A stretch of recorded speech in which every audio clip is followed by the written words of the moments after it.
Hey everyone, this is Eve Picker, and if you listen to this podcast series, you're going to learn how to make some change.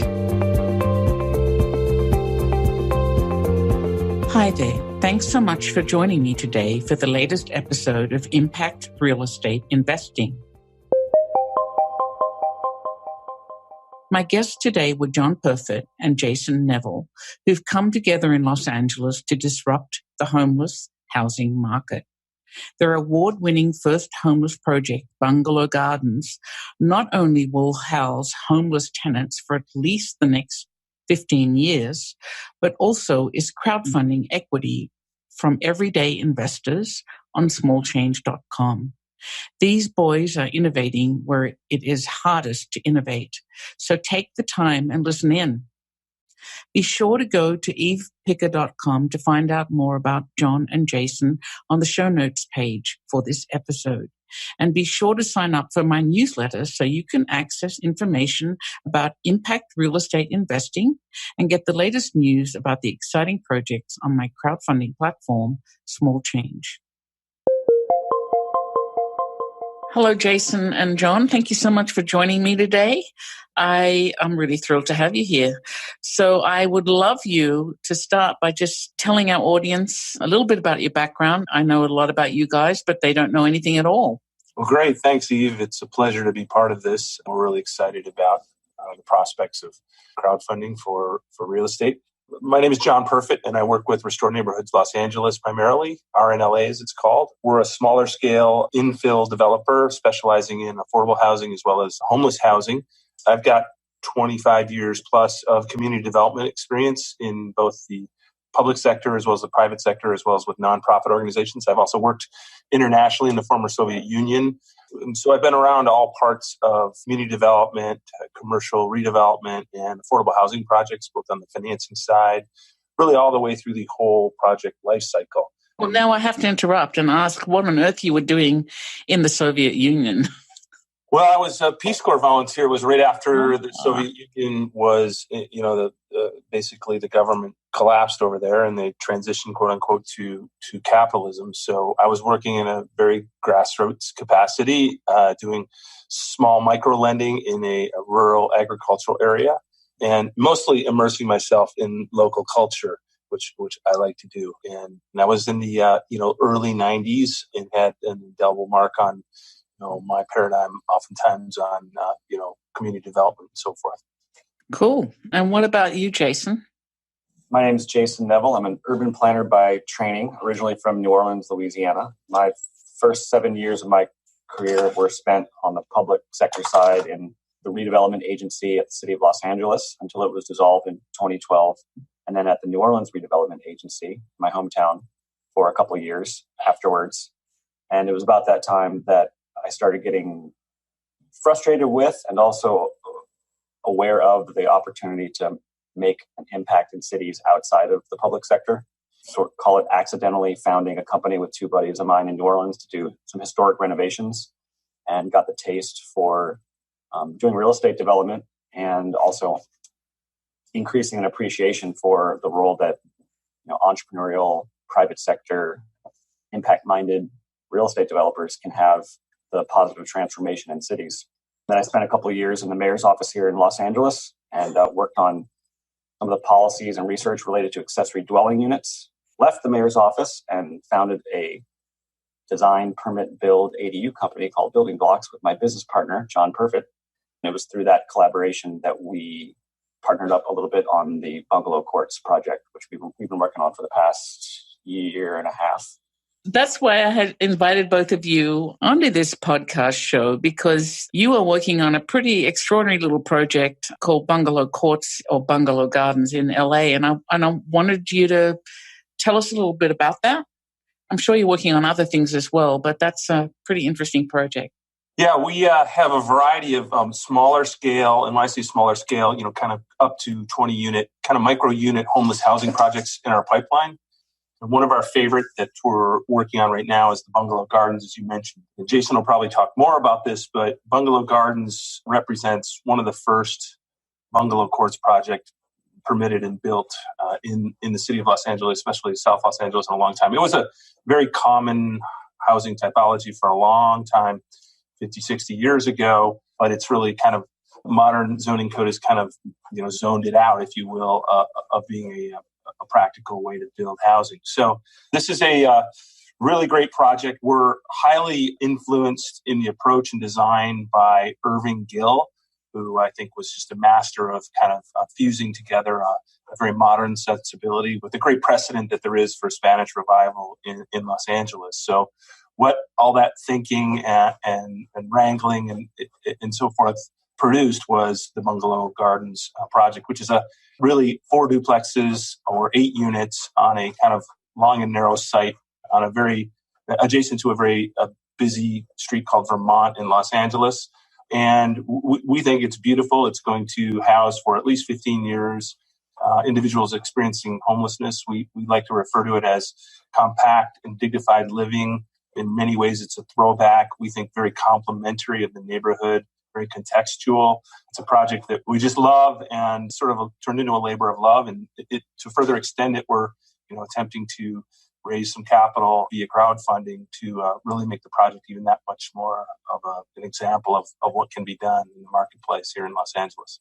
And so, full disclosure, everyone, they actually have listed the project on smallchange.com to accomplish the crowdfunding. But, I'm sort of fascinated. I'm sure everyone else as well.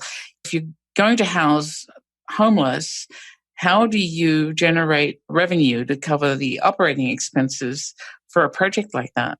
It's a great question, and I'll let Jason jump in here in a second to add to what I'm going to say, because he's actually been really the engine behind this, and actually a lot of the direction that we had and going the kind of bungalow courts direction was his idea and vision.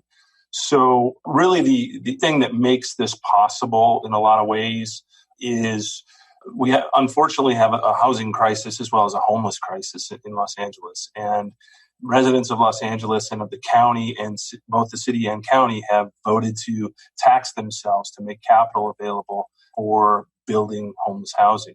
And so we're able to go in, one of the programs that exists in Los Angeles is able to go in and secure a rental subsidy from a credit tenant, namely the County of Los Angeles, and get that commitment for 15 up to 15 years. That really provides the bloodline for the project from an operations standpoint. And then there's a local, what's called a Community Development Finance Institution, or CDFI, really a community loan fund in Los Angeles that's super aggressive and smart and will see these smaller projects and see that they've secured a rental subsidy and will lend on these projects pretty aggressively. And the name of that CDFI is Genesis LA, and they've just been a tremendous partner and lender in the marketplace for many of the projects that we've worked on. And I can't say enough about those folks at Genesis LA sort of seeing this problem and helping to craft a solution, because it's really the rental subsidy and then the availability of this loan capital that really makes these projects possible. If you want to add anything, Jason. Yeah, I think that John explained it well in terms of what makes it possible financially. There's a couple other pieces to this too about what makes it possible, including policies. One of the new policies in the city of Los Angeles we're taking advantage of is called the Transit-Oriented Communities Affordable Housing Program, which allows for parking waivers and other incentives for affordable housing projects that are built near transit, as our project is. So, as John was mentioning before, some of the background and history of bungalow courts is that it was a predominant form of housing in Los Angeles from the 1900s to about the 1930s, until modern zoning codes in Los Angeles began requiring parking on site, which made this particular housing typology infeasible. But now, because of the housing crisis we're experiencing and the efforts from our city planning department to address the housing crisis through innovative policies such as TOC ordinance, we are able to build this bungalow court, which will be the first bungalow court project in Los Angeles in 70 years. So there's a policy piece of this as well. Be sure to go to evepicker.com and sign up for my free educational newsletter about impact real estate investing. You'll be among the first to hear about new projects you can invest in. That's evepicker.com. Thanks so much. So essentially, you're stepping back in time to address a very modern problem. Yeah, I always say when we've talked about this that we want to talk about innovation, and a lot of times innovation is go back and look at what has worked and then sort of synthesize that and come out with something that's unique. So yeah, we're going back to what worked a long time ago. Yes, interesting. So like first thought, I don't know, but I think about 8 units is not very much for a crisis, right? So how do you begin to scale an idea like this so that it really has a much larger impact? It's a great question, and one that we grapple with because the question of scale comes up all the time. We admittedly on this project, because we were trying to accomplish a variety of different things, including innovative financing on this. We probably left some density on the table. We could have built more. That being said, we are building other projects and have them in our pipeline that are 3-4 stories and 20 units on small infill sites. So when we talk about scale, it's not the traditional way that development is looked at scale, large 100, 150 unit projects and so forth. We believe those are out there and should be done. What we're trying to facilitate and show can be financed and operated and can work and be feasible is the repetition, and that would be the scale of a lot of infill sites that are either underdeveloped or not developed at all, or obsolete uses and so forth throughout the county. There are many of these. What type of mechanisms can you use and incentives can you use to do that and then repeat it? We fully understand and we experience that the age-old sort of paradigm that lenders and developers have that the blood, sweat, and tears on a 50-unit project is the same as 10 and so forth. But we fully believe that a multifaceted approach to creating more units is going to potentially, mitigate the crisis that we have going on. And so we are very active in sharing our information about how we do this because we think there's a multitude of opportunities, and we'd like to see other private, nonprofit, especially the folks that are not necessarily for-profit. If there's a financial incentive for folks and developers to build housing that we need, i.e. homeless housing, that's great. But that's novel. That's different than has been done in the past.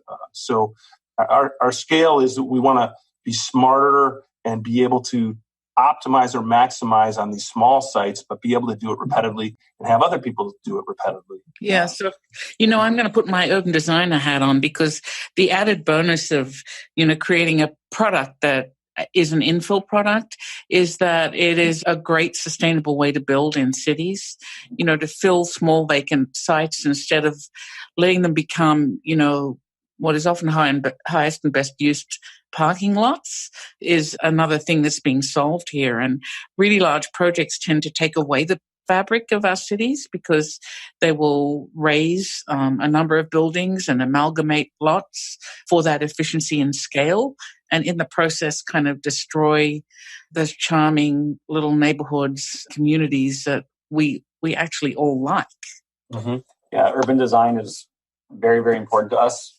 We've been working with a great young architect, Studio 15, who's worked with RNLA on a couple of projects and with our ADU company Building Blocks on a few projects. So we're really passionate about design and knew that good design would be a really important part of this project's success.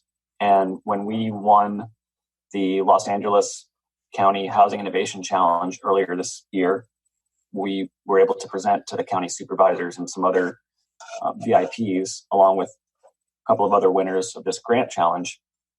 Those other folks were doing great work. However, their particular designs were reusing storage containers. There was a lot of sort of architectural innovation that was happening there. When we showed the renderings of our project, we got a great response from everyone that was gathered there, including the supervisor, because when they saw that style, it really fit with Los Angeles's architectural trajectory, and is also the scale that really fits in a lot of neighborhoods in Los Angeles, notwithstanding John's good point about leaving a little bit of density on the table in this round. Yeah, it's really lovely. I can't wait to see your next project in this little product line. But I also want to know a little bit about building blocks and the ADU project that you're working on, and tell us a little bit about why LA went down the ADU path, what that means for LA. Happy to answer that. And also in answering this question about ADUs, I think it will also answer, Eve, your question about how to get to scale.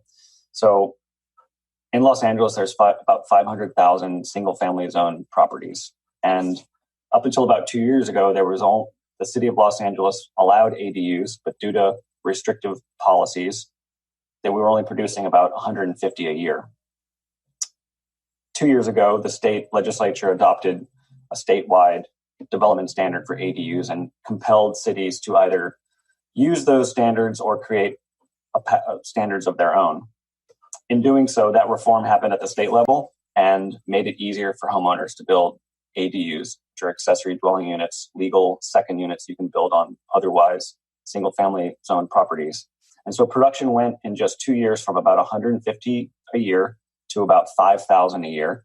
And I would not be surprised, and that was as of last year, I would not be surprised at all if in 2019 we hit the 8 or 9 or 10,000 unit mark. Because there's lots of single-family zoned properties in Los Angeles, many of which, by the way, already have unpermitted ADUs, which are in operation. And many of the permits that are coming, part of that 5,000 number that I just mentioned is legalizations of existing ADUs and don't really constitute net new units. But what happened, the trigger was the state law that allowed it. And there's been, as you may have been following in California, a lot of attention to the housing crisis and increasing attention towards solving the policy-related issues at the state level rather than at the local level, where NIMBYism and other issues can get in the way of housing production. So seeing that there was an opportunity, I approached John about starting a small company called Building Blocks, which was a design, permit, build project, company.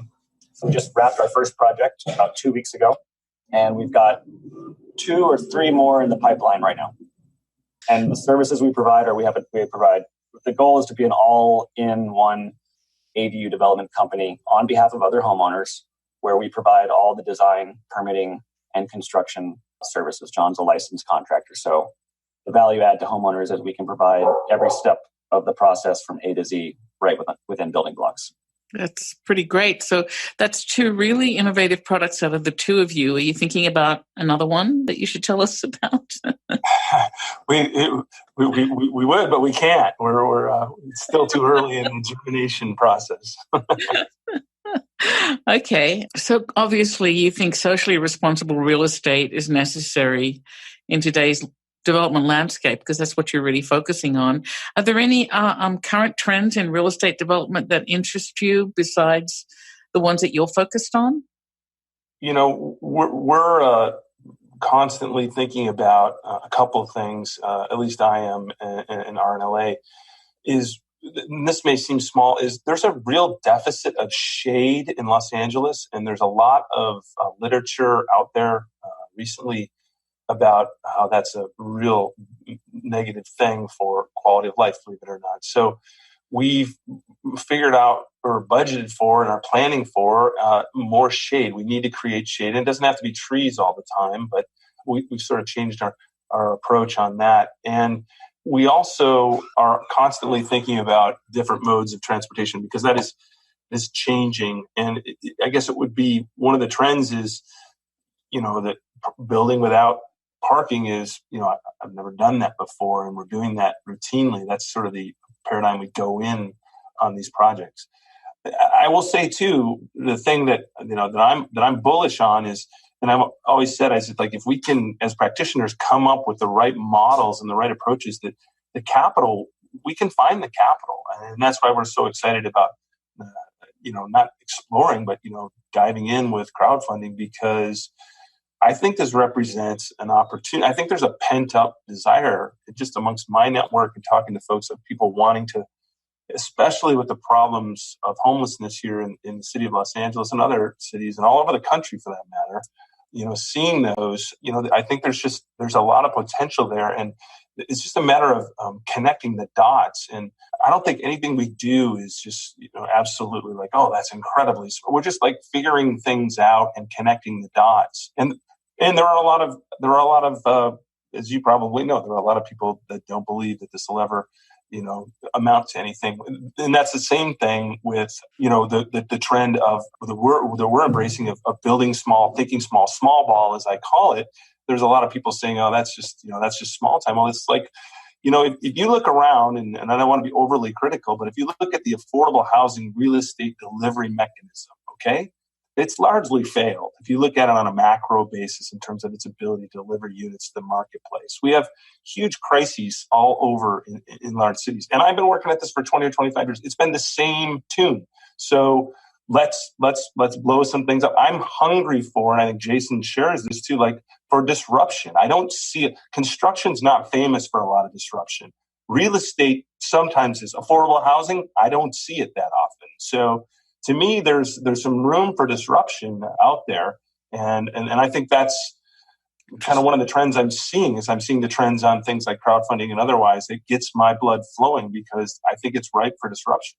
Mm-hmm. Yeah, I would echo that, and just add that the partnership with Small Change has allowed us to expose the thinking that we're doing in these projects to a wider audience and to give them some actual skin in the game, both neighbors that might be interested or folks that want to invest. And that's a really exciting part and answers. It's part of the answer to your question about scale is, prototyping this model and demonstrating that it's viable so that it can be taken to scale by us and other developers.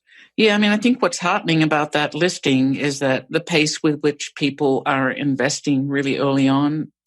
Clearly, a lot of people care about this crisis.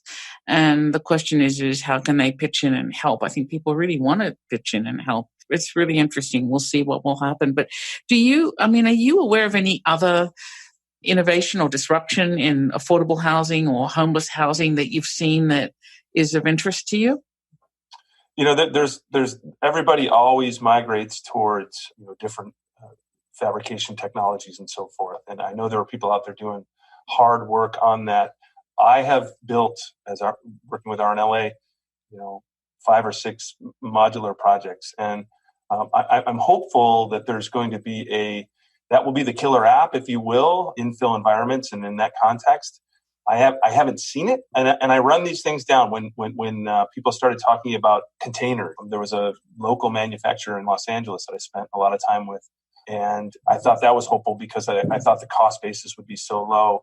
But I mean, there are a lot of folks that are spending a lot of time. It's definitely with the amount of especially public capital that's been kind of put out in the marketplace for people to figure out some solutions. Which I think another thing I'll step back and say is one of the things I think as a former government employee in community development and so forth is like, if you can come up with programs, especially sort of rental subsidy programs, and that's the beauty of the one that we're using at Bungalow Gardens, is that it's basically said, okay, when you get this thing built, however you get it built within certain parameters, the money is there. So it relies on the private market, developers, finance funders, and so forth to kind of figure it out and then get there. And I think that's where the innovation can take place. I know there are people that are working on a lot of things. What we are concerned about, and I'm going to be real frank, is that, again, building departments, as someone that's ran a building department in the past, it's not the dominion of creative thought. It's oftentimes, and for good reasons, many times, it takes a while for innovative products to be accepted there, and there's a whole process, at least in a large city like Los Angeles. So we've tried to keep the technology on terms of the building stuff to be pretty traditional, making improvements and learning lessons about how to do it faster and cheaper each time.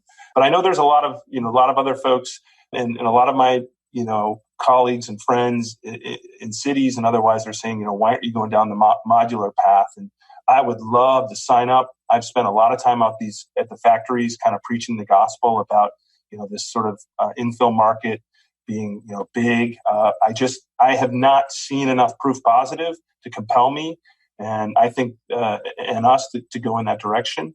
But I know there's a lot of thinking and a lot of working, and you could do a whole episode, I'm sure you will, with people that are modular builders that will refute what I'm saying. I'm speaking from empirical experience empirical evidence of my own personal experience in building these, that I don't find them in a compelling way to be faster or cheaper. So no, I actually have found the same thing. I've tried to go modular for a couple of projects and keep thinking about it, and in the end, stick built is cheaper. Yeah. And when you're really trying to get, something built that is going to serve a more moderate audience, then you just really have to think about that. So I think we're seeing a lot of modular products that are looking like luxury products now because of that. And that's not really solving a problem. Right. Yeah. I mean, sorry, go ahead. The ADU example, just to sort of validate what you're both saying, an ADU market was created overnight throughout California without any innovation in construction technology or finance, for that matter. It was merely allowing people to do it was the big innovation, because there was so much pent-up demand and capital is flowing to it. There's a industry of ADU builders in Los Angeles, including some that are going the fabrication route, and there's some tech companies that are in the game. People experimenting with leasing out companies that will lease out your garage master lease your garage from you, convert it to an ADU, handle the property management on the behalf of the homeowner, and give the homeowner a cut of the money. And after 5 years or so, the company walks away. So there's lots of innovation happening, but the part of the problem in California and other high growth areas of the country is housing just isn't allowed. Even the housing that was allowed 10, 20, 30, 40 years ago. For example, in Los Angeles in the 1970s, we downzoned vast portions of our city from sites that allow 4 to 8 units down to 1 unit. So ordinances like the one we're taking advantage of, the TOC ordinance, which provide a by right permissionless path for housing, along with the subsidies the operating subsidies John was mentioning, along with parking reductions, along with financial innovations like the partnership with Small Change. Those are all the dots, and we aren't seeing, as far as I can tell, I think we're doing a really good job of connecting all those dots, as John said, and that big picture perspective that I think comes from our background in broader community development rather than narrow finance or narrow policy making is allowing us to do something really innovative here as a demonstration project. Yeah, that brings to mind, I was working on projects in the early 2000s in Pittsburgh, and what these buildings are called sliver buildings. They're kind of the interstitial buildings in downtown Pittsburgh that are only 20 feet wide and over 100 feet deep and only have windows at the front and really don't fit into any modern day zoning or building codes. Mm-hmm. But the city of Pittsburgh eventually, as we sort of push forward with developing these, they did eventually come up with a over-the-counter sort of checklist for developers who wanted to work on these buildings to save them, which was a lot better than, what we originally had. So I think building code departments are capable of innovating. It's just, it always takes some initial leader in the community kind of pushing the envelope and saying, we got to do this. We've got to be able to figure out how to renovate our warehouse houses into lofts. We've got to build smaller buildings that are on smaller lots that are not necessarily permitted in the code. That it always takes someone kicking that off, right? Mm-hmm. It's not going to happen in a vacuum. Right. I always thought when sort of this ADU, the change was made, that it might be valuable for, because there's a lot of attention being directed at ADUs by the policymakers and local electeds and so forth. And I thought, well, why not come up with a pre-approved 20 by 20 kind of garage conversion-esque model that people could be a fast pathway, the way that you've got kind of a carport at the building department, that if you just follow this, you get it. It's really fast and easy. I think that's a great idea. Yeah, I do too. But the countervailing argument that I've experienced as someone that is in there permitting these things and doing these things is that just really what we found, as much as we think our neighborhoods are similar, the conditions when you go to these backyards are we toured 20 backyards, and, sort of the prototype that we used only worked in one or two scenarios. Wow. So different because of over the time, incrementally and organically, things have changed and created new conditions that wouldn't allow the prototypes. The thinking on the prototypes is very helpful. You can leverage that into a great solution, but being able to kind of plug and play has been elusive. So we have a listener who was kind of dying to know what you think about community engagement tools, and which you have seen that have worked. Well, we know you're using crowdfunding as a kind of community engagement tool, but as a nonprofit, I'm sure you've thought about this a lot. It's interesting. I came from a meeting with an organization that works with churches that have, underutilized buildings and so forth, and wants to kind of throw in to do, to help with creating homeless housing. It's a very interesting thing and an interesting question, and you're going to get a schizophrenic answer from me as someone that's worked on all sides of these things. We generally, when we pursue homeless housing projects, we try to do them as what completely, as Jason said, permissionless, meaning like we're hemming to the zoning code, we're using the incentives. There's a very vocal and probably with a legitimate point needing information and good information, but a vocal minority in Los Angeles that could be agitated very easily during the course of an approval process on homeless housing. So we try to avoid public hearings whenever we can, because this has happened. And this is someone that has been on the sponsor side with a project and someone that's been on a neighborhood council. We are absolutely willing to talk to anybody and show them probably too much in terms of what the project under the hood. But when we can hem to the code and not have to do and have public hearings, we won't do it. And I don't do that to try to be deceptive in any way. But we believe in our product. We believe we've all voted on this, not only with the zoning code, but we voted in terms to tax ourselves to fund this. So we've already kind of voted, and we're going to move forward on these projects. So that being said, we are going to go door to door near the Bungalow Gardens project, talking to neighbors and about the opportunities that this project represents. We have no problem doing that, but we generally avoid, and this is the dirty little secret, it's really, really, really painstaking in many large cities, especially in California, to entitle a project, even if it's a good project that people want.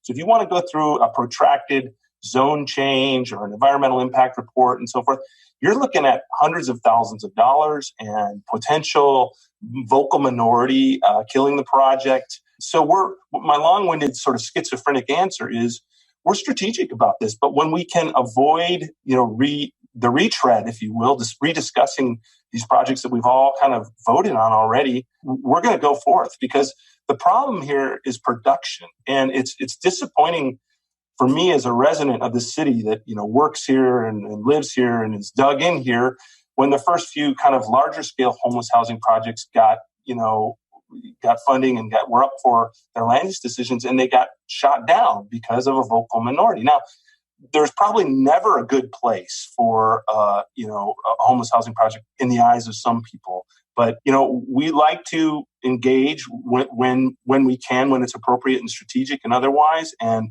provide tons of information that is authentic. We don't spin, we don't lie. We tell it, we're probably too honest on a lot of these projects. But when we can avoid, that vocal minority agitating, we will. So I think Deborah will appreciate that answer, and I do too, because not many people will actually be honest about that. I mean, I've worked in community development myself, and it's extremely difficult. And part of the problem, I think, is that when you're working in an underserved neighborhood or for an underserved group of people that are often working 3 jobs to put food on the table, they can't show up at community meetings. Yeah. They don't have the time to show up at community meetings, nor do they necessarily have access to the internet or anything else that we expect of everyone, to stay informed. So you end up with a lopsided group of people. Let me add one thing, Eve, if I can, too, and I've talked a lot on this, sorry. No, but that's okay. There's a straight up economic reason. It costs money to do outreach. You have to pay people to go out there and do it oftentimes. So the large tax credit projects or other projects that developers do, they've got a team of professionals that go out there and do it. If you're trying to build for $175,000, $200,000 per unit, which is half the cost of traditional affordable housing, you can't afford it. You don't have the luxury of hiring a public relations firm, or you can do meetings, but it's going to be me or Jason on a Saturday going out there telling you the way it is, and that's how we do it. And so there's everybody wants to throw around, my advocate friends and otherwise, that like, oh, community outreach. I'm down with it. I think it's great, but there's a cost to it. There's a cost to that, to the project. It has to be borne by the project, and that's another thing that people don't talk about. But I think the difference is that you two have the community in mind with what you're doing. Other small developers may not. Mm-hmm. So I think that developers are a really dirty word in this country at the moment, because they are the word that's linked to gentrification. Right. And I think that's why there's so much emphasis on community engagement, but it's so difficult to get it to work, as you said. Anyway, that's a really tough subject. So I'm going to move away from that.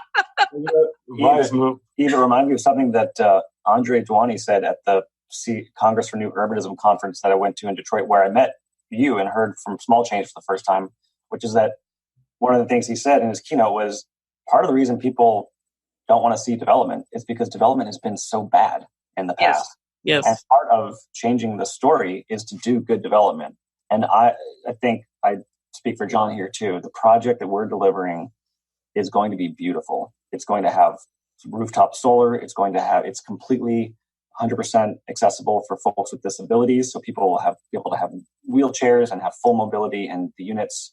There will be bioretention gardens in the front to address the city's stormwater management goals while providing beautiful landscaping. There's rooftop solar.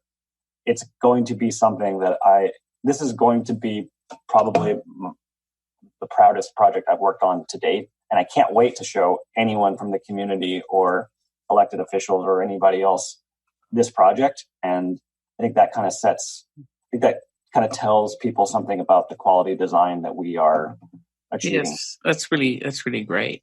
So I have a wrap-up question, and that is, where do you think the future of real estate impact investing lies? That's a really good question, and I'm bullish on the ability of smaller scale projects to be able to raise good sums of money. I mean, I'm not an expert on where it's come over the last 3 or 4 years, and I know there were a lot of sort of startup, things that had to be sorted out, and costs and otherwise. But I've always believed in it the same way that I believe in, and this is what's different, and it's hard to convince people in the marketplaces, because you go to conferences on affordable housing otherwise, and in addition to talking about innovation, people always say, oh, there's got to be more money, just throw more money at stuff. My thing is, well, there's other sources of money out there other than the traditional shrinking ones that are out there, and this represents one. So if we can prove this equation works, and when I talk about equation, I've been saying this for a long time, that there's got to be a way to reduce costs, streamline the capital stack, and deliver this in a different way. And there's an equation that works. And this represents, to me, a way, and it doesn't have to be, traditional affordable housing. It could be people that are building units in, lower income areas, or street affordable, naturally occurring affordable. I think there's a lot of applications. We've got one sort of narrow application of it right here, but to me, it's unbelievable. And also, it kind of connects, like, what's beautiful about these offerings is that you can just immediately refer someone over and they can look at it for 5 minutes and go, oh, I get what you're doing. Mm-hmm. Oh, and by the way, I can get involved. By the way, I know. Oh, yeah. This is great. I know someone that's interested. So, I mean, I'm bullish. I've been wanting to do this for a while, as I mentioned earlier, and I'm bullish because I think there are people out there that once they see that someone has proven that this can work, and it can be, it is really, this is cliche in my world to say double bottom line, but on our project, if people are making a return and we're achieving a social objective, social policy, that's pretty good. That's one of those things that in grad school they throw around the double bottom line and all that stuff, or in annual reports. Well, we're doing it now on a small scale, and that begs the question of scale and otherwise that you asked earlier. But yeah. I'm bullish, Eve. I'm bullish because it's micro, but the reach is the thing that's amazing. It goes down to 81st in Vermont, this project, but the reach is endless. My relatives all over the world, or their friends of friends of friends of friends of friends could invest in this. Yes. Yeah. John and I both had but John and I both worked, although we didn't know each other at the time, at the Los Angeles Redevelopment Agency until it dissolved in 2012. And when it went away, California lost a really big source of affordable housing funding that was funding this sort of mainstream, somewhat sclerotic affordable housing industry that John was describing earlier. So I too am bullish and think that as those traditional sources go away, and as public budgets shrink, and as people realize that the cost to deliver affordable housing is way higher than it ought to be. I mean, $400,000 to $700,000 per unit to build an affordable housing unit in California is insane. We're doing it for a lot less. A lot less. So we're providing value to investing, including the public sector. And, John and I think part of what makes us good collaborators is, well, I'll sort of speak for myself here, is I sort of see myself first as a city-making intellectual or a thinker around these issues. And the way that I go about trying to prove some of my thoughts around it is by doing projects. And so Bungalow Gardens and the ADU projects are definitely me sort of reverse engineering what I think needs to happen in cities and deciding that execution of these projects is how we get there. And one anecdote to quickly share is that I was talking with Chris Redfern, who runs the USC real estate program, or used to, and we were talking about how you could create new models in rapidly gentrifying neighborhoods where prices are increasing to give neighbors a stake in the project, a literal stake in the project, so that A, they are more likely to support new projects in their neighborhood, and B, they can benefit from the economic upside of real estate development in their neighborhood. And we talked about that about 3 years ago, and at the time it just seemed like two people wondering about how things might work, and small change is giving us that opportunity to do it. Well, the way you verbalize your projects is actually exactly the way I think about small change. I'm reverse engineering a solution around those funds drying up, because my projects, although not non-profit when I built them, relied on funds that the Urban Redevelopment Authority had at the time, and that those funds gradually dried up and loan to values got lower, and all of those things kind of made the business of building projects that are impactful and not just financially driven really difficult. So, like, my ultimate dream for small change is that we can fund projects like yours, or we can help you connect you with people who want to help you. I mean, that would be a fantastic solution, wouldn't it? Mm-hmm. Absolutely. We're just starting, so. Okay, well, I have 3 sign-off questions I ask everyone, because I want to see what everyone thinks differently about this. And the first is, so what's the key factor that makes a real estate project impactful for you? To me, if people can view it as, it's really positive externality. If it really is viewed as an asset to the neighborhood, irrespective of its use or otherwise, it can have it can have staying power and can have positive externality. I think that's what really matters. How about you, Jason? Yeah, I agree with that. There's a conversation that one of my favorite voices in urbanism, Alyssa Walker here in Los Angeles, was posing a question recently online. What's a project in Los Angeles that people are excited about after it got built, that they welcomed and thought this really made the neighborhood better? And I thought that's a great question to ask. And I feel like, to answer your question, a project is impactful if you can point to it and say, and other people will look at it and say, I want that in my neighborhood. So something that makes a place better. Yep. Yeah. In real estate, we have a problem in the real estate industry. Even saying the real estate industry sounds bad to a lot of people. And I'm interested in changing the game, because every house that anyone lives in, any office someone works in, any place you go to was built by developers at some point. And that's what we have I like to think of real estate as, you get a little piece of the city to build. And it's our responsibility to build it well and build it enduring as a piece of this broader city. Also, one other thing to add with our particular project is we are hopefully making although it's only 8 units, we're helping put a dent in a very, very serious crisis here around homelessness. And I'm very interested in, I don't know what's going to happen, but I'm looking forward to meeting some of the folks that are living there and finding out how their lives were changed. And if it works, share those stories to other folks in the city, residents and officials, to demonstrate how these smaller scale projects are making an impact, in the positive impact in the neighborhood and in the lives of the people who are living there. So like that actually segues right into the second question, which is, what's the one thing in real estate development that you would change to improve buildings and physical place in the country? I think flexibility, and this is going to be, has to do with building code, zoning code, and lenders. One of the things that has been liberating of working on the small scale and otherwise is that we're able to find a place where there is flexibility, so we can think about different ways of solving problems. And the zoning code, and when I've worked on the city side and we put in place what here in California we call specific plans, I was always arguing for how can we set forth code that is smart and will yield what we want built, but gets flexibility, because we just cannot predict the future in terms of the way things are going to go and the technologies that are going to emerge. So, flexibility is something I think that is really helpful. And that gets back to what I said about sort of rental subsidies. People say, here's your rental subsidy. You have the flexibility now to figure out what's the best way to get from here to there. Yeah, well, that's an interesting answer. What about you, Jason?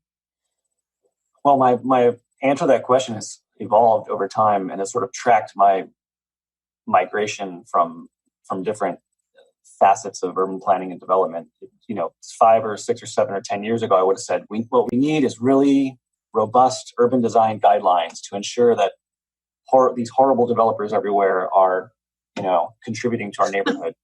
But being on the side of enforcing design guidelines, I sort of found myself, in awkward situations where we had folks that were trying to do, developers and their architects trying to do really beautiful, interesting projects that weren't allowed because they weren't foreseen by the developers of those design guidelines. So today my answer is, we need a level of sort of public-minded, public-spirited developers in the real estate industry who are modeling good behavior for everybody else, and that are passionate about it. And I would like to think that John and I are two of those people. And if we can make it work financially, then that is something that will make it. I think a lot of developers don't particularly care about the design per se. They're looking at other aspects of it, and that's fine. If we can model a particular typology that makes financial sense, that helps scale it, that helps bring capital to it, and that helps make the city better.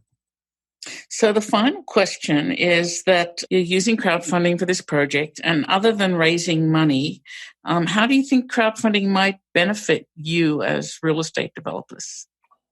I think actually it's going to add an element of exposure, which is not just, spin or this is a real project. So the reach of that, it could help with people seeing a new model, new methodology.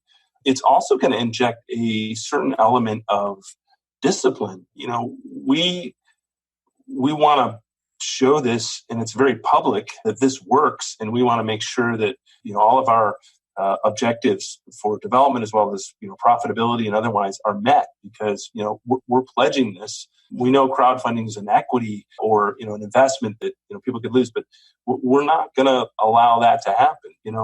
I think it's two things. There's a new exposure and heightened level of a different way of approaching and doing things, and then there's a discipline that's injected into this that I think is really energizing for me. Both of those. Yeah, and my answer, I agree with everything John said, and would just add that one of my lessons learned from the ADU experience over the past couple of years is that one of the big opponents of ADUs initially, when the city was trying to pass its own ordinance, was homeowners who had fears, sort of amorphous fears about density and parking and everything else. But when the law was passed that allowed homeowners to do it, homeowners are now some of the strongest advocates for ADUs because they are, in a sense, the developers. And the sort of miracle, in my opinion, about the ADU legislation is that it turned one of the biggest opponents of a particular form of housing into some of its strongest advocates. And it was sort of transformational in that regard. And I think crowdfunding can do something along the same lines. I know people that would never have the means to invest in regular traditional real estate development, or they would be scared. But this projects like the ones that we're doing, they can put in low amounts and have a little piece of it and get exposure to it and be bought into this idea that great architecture and great real estate development can make cities better and be a part of it. So I see it as a kind of marketing, so to speak, for good real estate development. That comes with some upside. Yeah. Ideas. Yeah. Well, thank you, guys. I've really enjoyed the conversation, and I am really excited about the current project that's live on Small Change, and also I'm excited to hear about the next thing that you're working on. I'm going to be the first to know, right? Of course. Okay. We're very bullish. You're doing great work. Small Change is doing great work, which is badly needed and has the potential to be very disruptive. And I think that's just fantastic. It's music to my That was the other thing I wanted to add to your comment. You know, disruption and change is really hard and it takes a long time. Yeah. And, you know, it takes early adopters or early disruptors like you and perhaps me to kick something off and then be patient while people get used to the idea. It just takes a while. Most people don't like that sort of change and come to it slowly. So, and I'm married to one of them, so I appreciate it. Okay. Well, thank you. Eve. Thank you, Eve. Thank you. All the best. What a great conversation that was with John Perfitt and Jason Neville. John and Jason are tackling many problems with just one little project. Not only will that project serve homeless persons by providing them with compact and dignified living, but they are stepping back in time to a housing typology that died in the 1950s, the bungalow court, to solve a modern-day problem. You can find out more about impact real estate investing and access the show notes for today's episode at my website, evepicker.com. While you're there, sign up for my newsletter to find out more about how to make money in real estate while building better cities. Thank you so much for spending your time with me today, and thanks to Jason and John. We'll talk again soon, but for now, this is Eve Picker signing off to go make some change.